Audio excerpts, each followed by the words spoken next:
बृहस्पति का जो पहला राजयोग है वो कौन सा है, और बृहस्पति का जो पहला राजयोग है इसका जीवन पर कैसा प्रभाव पड़ता है।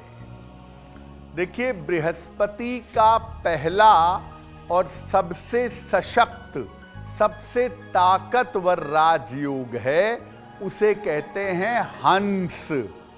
हंस नामक राजयोग बनता है बृहस्पति से। ये बृहस्पति का पंच महापुरुष योग है। बृहस्पति जब कर्क राशि में, धनु राशि में, यानी 4 नंबर में, 9 नंबर में, या मीन राशि में यानी 12 नंबर में हो तो हंस नामक योग बनता है। और इसके लिए बृहस्पति लग्न से केंद्र में होना चाहिए।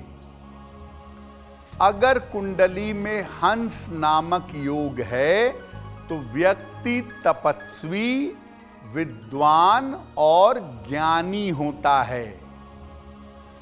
अगर हंस नामक राजयोग कुंडली में बनता है तो बिना प्रयास के नाम, यश और सम्मान प्राप्त होता है। ऐसे लोग राजनीति में, कानून में और शिक्षा के क्षेत्र में बहुत सफल होते हैं। और जिनकी कुंडलियों में हंस नामक राजयोग होता है, इनके ऊपर ईश्वर की विशेष कृपा देखी गई है।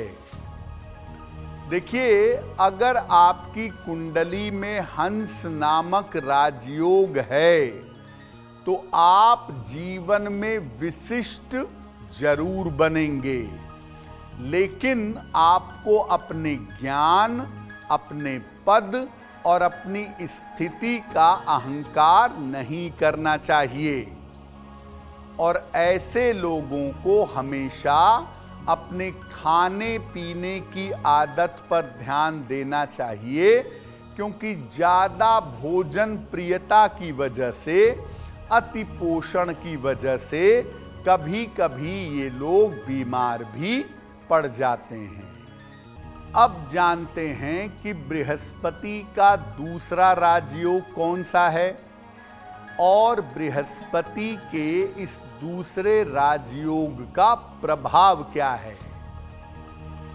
बृहस्पति का दूसरा राजयोग है गज केसरी योग। कैसे बनता है? अगर बृहस्पति और चंद्रमा एक दूसरे से केंद्र में आ जाएं तो गजकेसरी योग बन जाता है।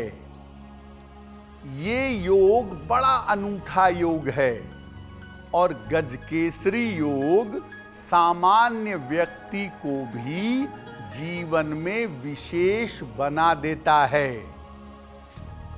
गजकेसरी योग कर्क लग्न में, वृश्चिक लग्न में और मीन लग्न में विशेष प्रभावशाली होता है। ऐसा देखा गया है कि जिनकी कुंडलियों में गज केसरी योग होता है, ऐसे लोग शासन में और राजनीति में ज़्यादा सफल होते हैं। और ये भी देखा गया है कि गज केसरी योग वाले लोग जिस भी क्षेत्र में जाते हैं वहाँ पर सफलता प्राप्त करते हैं। गज केसरी योग की सबसे अनूठी बात यह है कि ये छोटे से छोटे स्तर के व्यक्ति को जीवन में बड़ी ऊंचाइयों तक पहुंचा देता है। इस योग के होने पर व्यक्ति को भगवान शिव की उपासना जरूर करनी चाहिए। अगर आपकी कुंडली में गज केसरी योग है तो अपने योग की शुभता को बढ़ाने के लिए, अहंकार से बचने के लिए, भगवान शिव की उपासना जरूर करनी चाहिए। और अगर ये योग कुंडली में है तो सलाह लेकर के एक पीला पुखराज धारण करना चाहिए। ऐसा करने से विशेष लाभ इस योग का प्राप्त होता है। अगर आप मुझसे जुड़ करके अपनी समस्याओं का समाधान चाहते हैं और चाहते हैं कि आपकी समस्याओं को ज्योतिष के माध्यम से सुलझाया जाए, तो आप हमसे संपर्क कर सकते हैं, जुड़ सकते हैं एस्ट्रो तक पर।